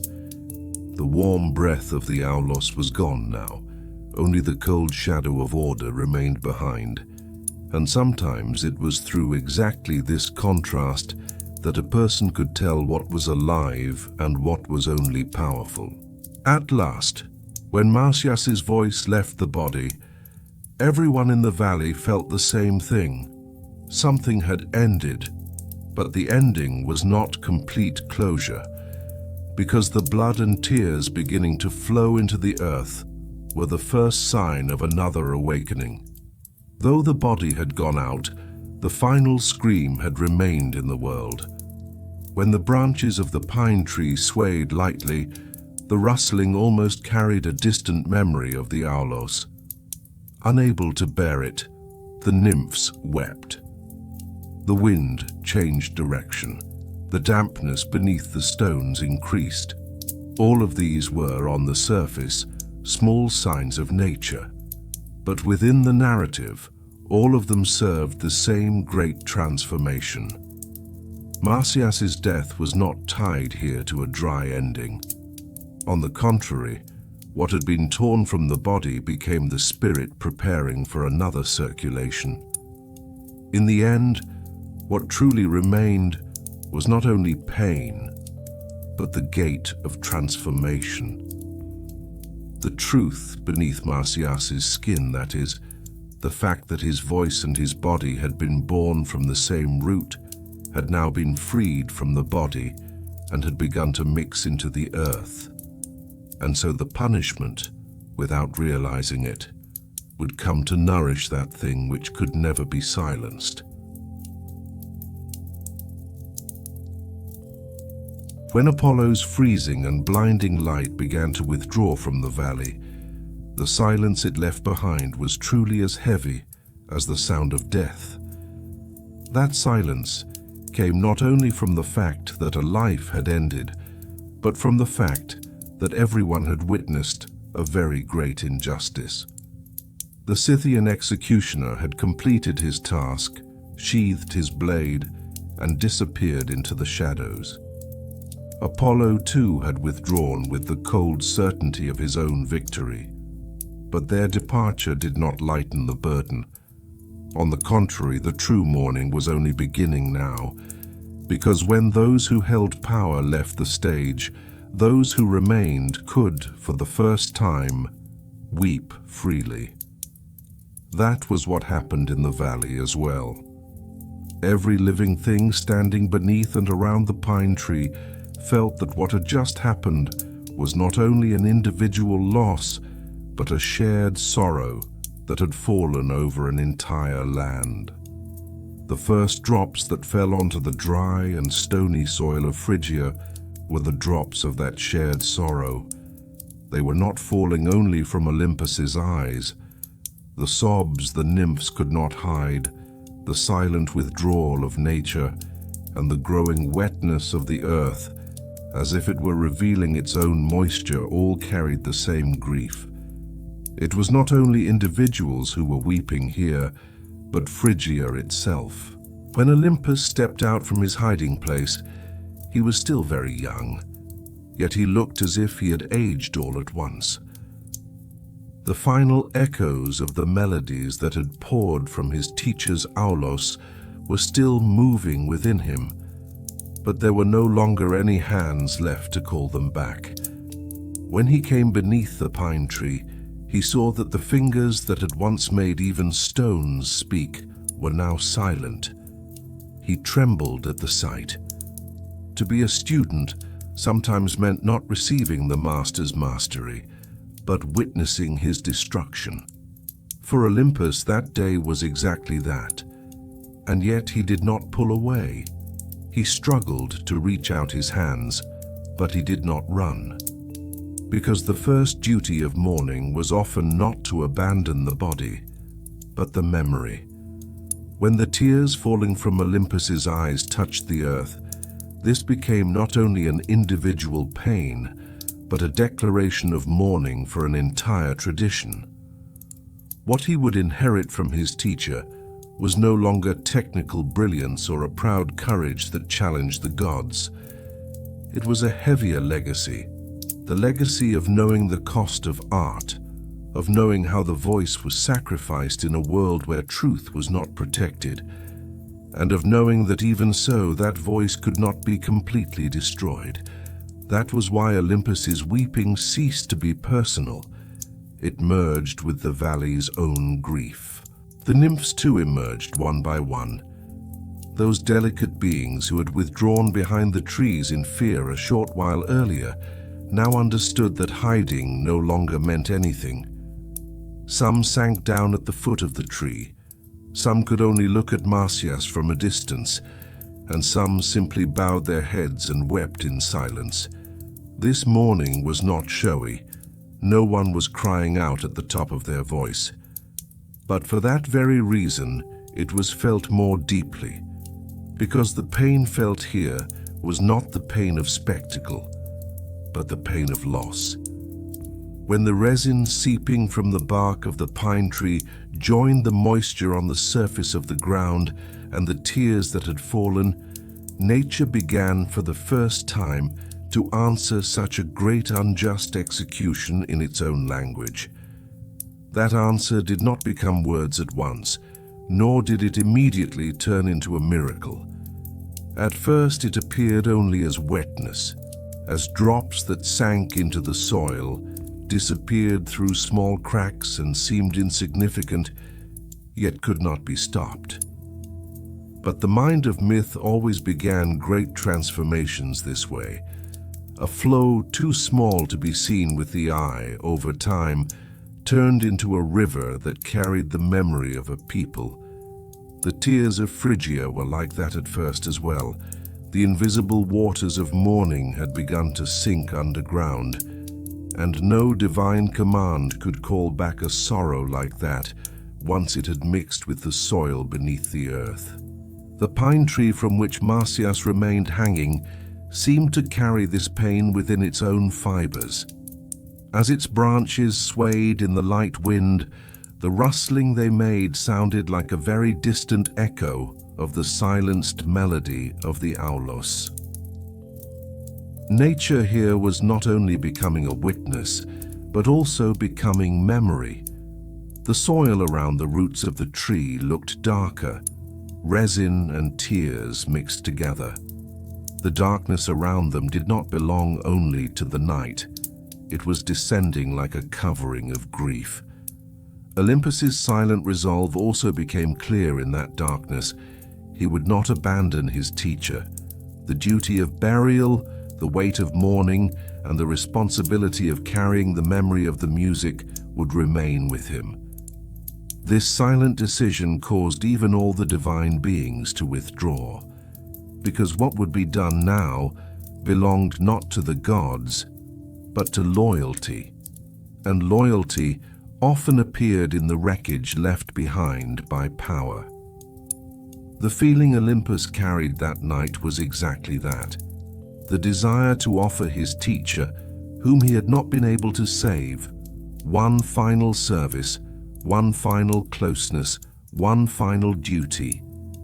The true nobility of mourning appeared here, because people sometimes acted best at the very moment when they could fix nothing at all, and Olympus's goodness became the first quiet step of the transformation that would begin after Marsyas. Those salty tears flowing down into the depths of the earth no longer carried only grief. They were now preparing the first crystal drops of the coming river. But that transformation had not yet become fully visible here.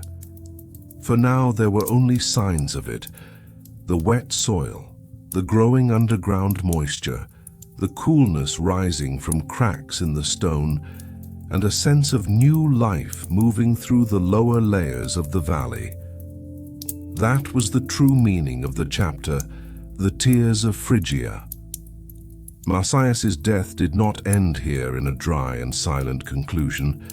The land took this loss into itself, worked it within itself, and began turning it into its own answer.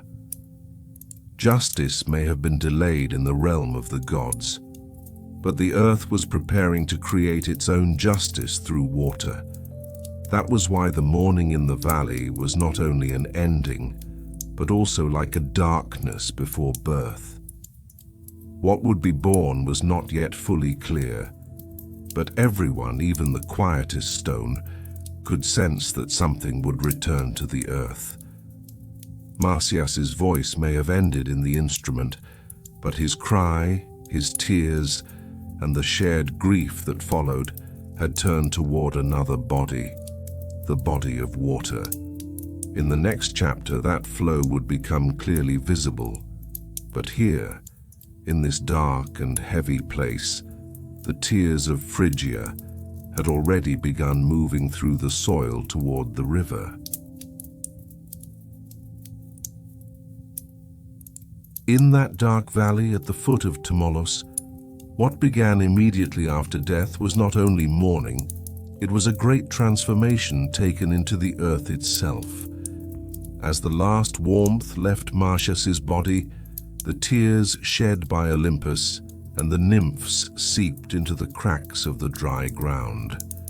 This seepage seemed small and powerless on the surface, but the true movement of myths often began this way.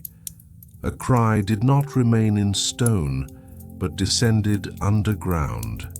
A loss did not scatter in the air, but searched for a new form along dark veins.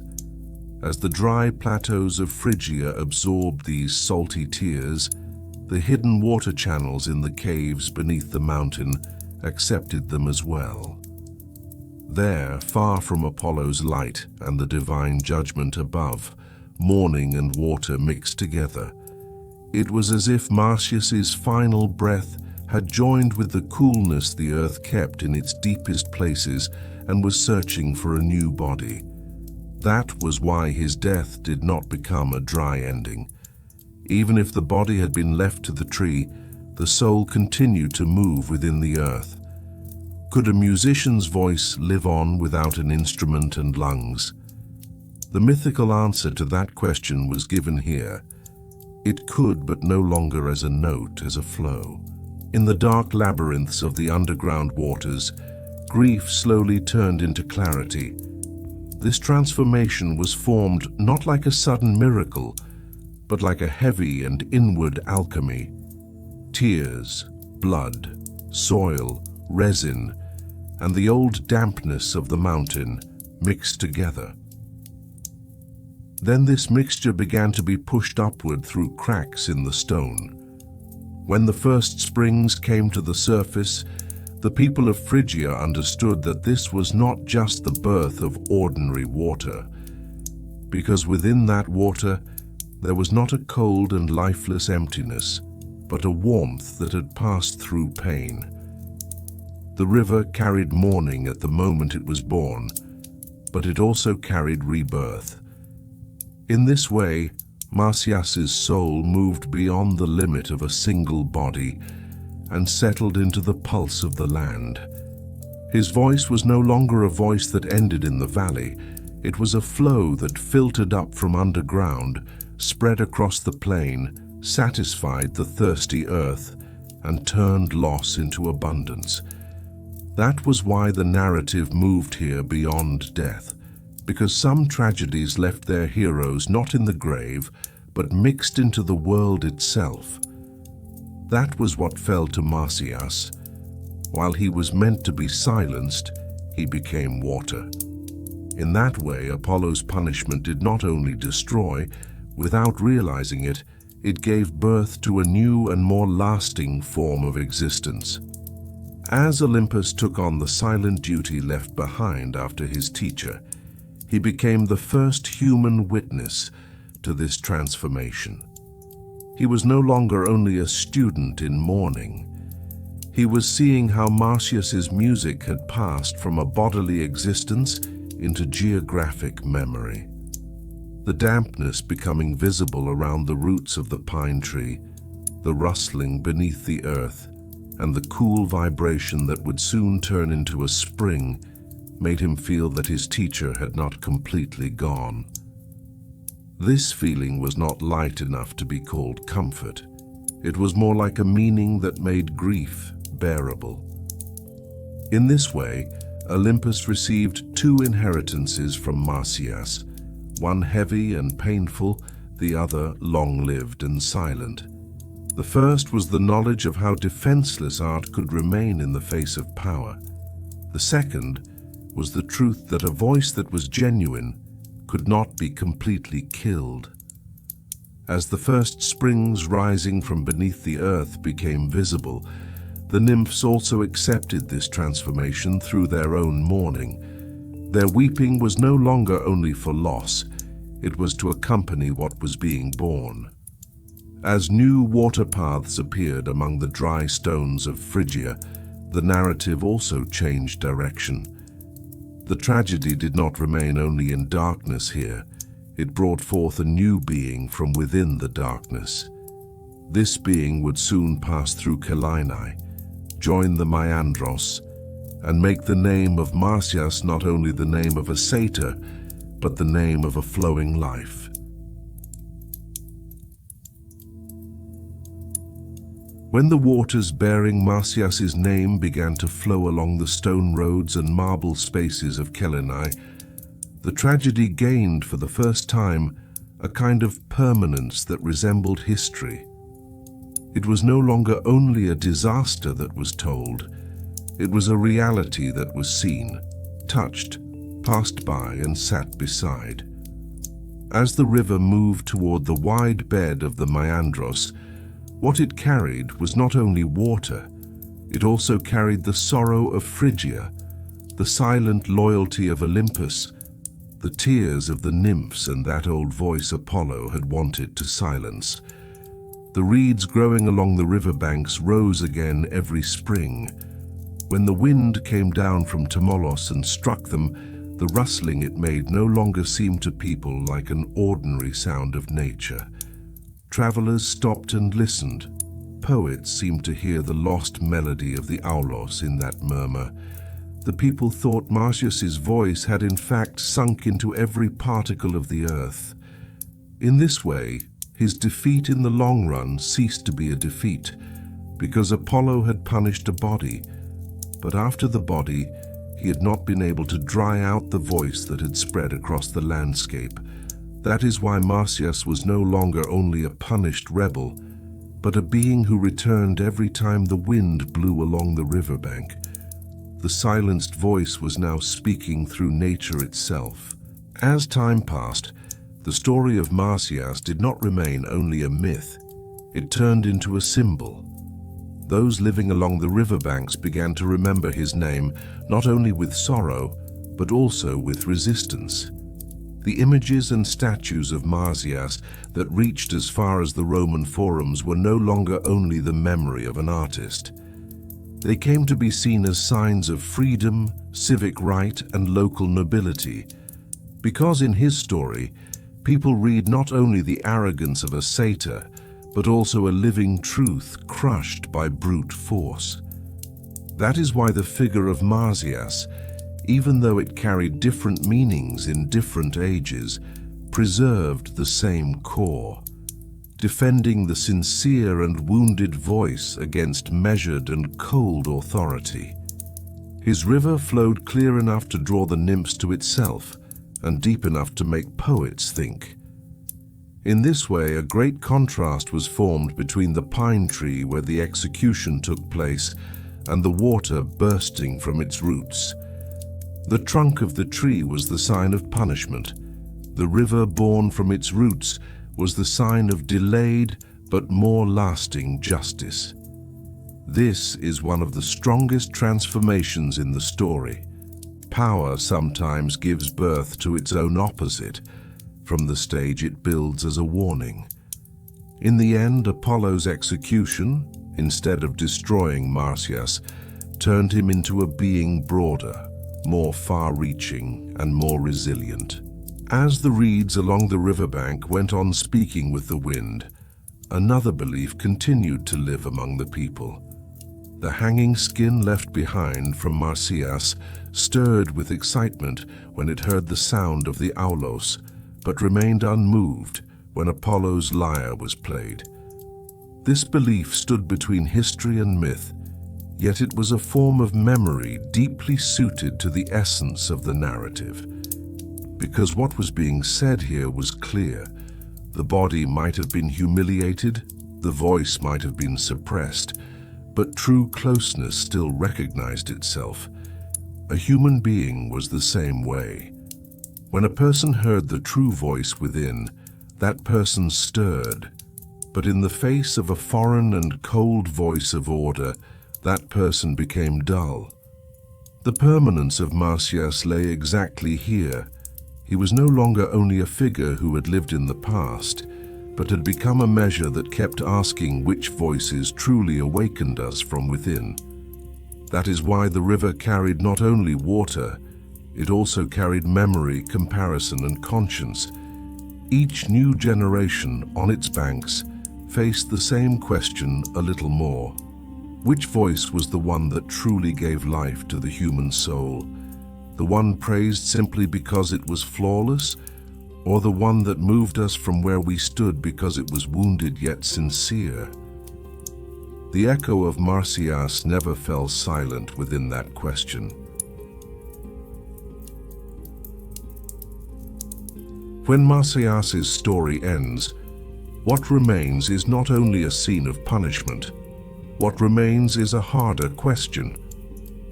Which voices are truly allowed to live in the world? Here, voice is not only a sound heard by the ear, it is an attitude. It is a form of honesty. It is the inner truth carried by a person, a community, or an art. This is where Marsyas's danger begins. He is not merely someone who plays well. He is a form of expression that spills beyond what is measured and safe. One that comes from the body, the breath, and direct feeling. That is exactly why he creates discomfort. because some things are suppressed not because they are bad, but because they are too alive. For that reason, Apollo's victory is not read only as the result of a music contest. It reveals something harsher. Power is often not satisfied with simply forbidding the thing that threatens it. First, it declares it improper, excessive, crude, immoderate, or too bodily. Then it makes suppression look legitimate. In this way, the issue stops being one of truth and becomes a matter of appropriateness. This order is very old, but it does not belong only to ancient times. Even today, many things are not silenced openly. They are only found to be too much, too emotional, too harsh, too direct, too sincere, too disturbing. And so a person's words are not even forcibly taken away. The person learns to cut down their own real expression with their own hand, in order to fit in order to remain acceptable, in order not to be left outside. This is where Marsyas' story comes closer to the present, because even today, many people do not openly deny their own truth. They only file it down. They lower their voice a little. They soften their reaction a little. Instead of speaking as they truly feel, they choose what is acceptable. Over time, this choice becomes such a habit that a person begins to forget even their own real tone, and that is where the greatest loss begins. Because what keeps a person alive is not only that they go on living, it is that they can live without distorting what comes from within them. Marsyas' disaster is that he comes too close to his own truth. But the disturbing part of the story is this: what destroys him is not some false side of him, but his most authentic side. That is what keeps the story from becoming a simple moral lesson. Because the issue is not only that pride is bad. Of course, Marsyas loses his sense of measure. Of course, the praise of the crowd makes him grow larger in his own eyes. Of course, he begins to misread his own power. But none of that makes what is done to him just. This is exactly where the story deepens. A person can both make mistakes and suffer injustice. Someone's being flawed does not justify the violence inflicted on them. Marsyas becomes unforgettable because he is not only defeated, he also makes visible why the thing being suppressed is being suppressed. His aulos affects people, changes nature, and moves the listener from where they stand. That is the real danger, because the thing that truly moves people always unsettles order. This is also where Midas's importance appears. In the story, he cannot change the outcome, but he names it correctly, and that is not something to dismiss. In some moments, truth does not win victory. It only bears witness, but it is still necessary. Because power is most comfortable in the moment when everyone is silent. Even if just one person says, "There is deception here," the outcome may not change, but memory does. That is why stories do not live only through the winners. They also live through those who resist, those who object, and those who name things correctly. In the end, what makes a person think most deeply is this: Apollo wins, but what remains is his cold order. Marsyas loses, but what remains is his echo. The water keeps flowing. The reeds make sound again in the wind. Nature does not completely abandon what has been silenced by force. This is a very harsh but very clear thought. Power may always prevail, but it cannot by itself decide which expression is truly alive, because what is alive appears again somewhere, even if it is suppressed. In memory, in nature, in another person, in another age. Maybe that is why Marsyas' story finally turns into a single question. in their own life. Which expression does a person preserve? The acceptable one or the real one? The orderly, acceptable, safe one? Or the one that truly reveals who they are? There is no comfortable answer to this question, and the story does not remain in order to comfort anyway. It remains in order to disturb. Because people often live not only with the things others silence, but also with the things they silence within themselves. This is where Marsyas's real permanence begins. He is not only a satyr, he is the part of a human being that is trapped between being accepted by the world and remaining themselves. That is why his story does not end. It is asked again in every age. It echoes again within every person. And in the end it leaves this thought: sometimes what is defeated is the most authentic thing. But what is most authentic still does not fall completely silent. I hope that as you end your day, this ancient epic has been a good story for you. I look forward to your comments and requests. Do not forget to follow my channel. May the darkness of the night and the rhythm of the sea bring you peace. Until we meet again in another legend, in the breath of another hero. Love.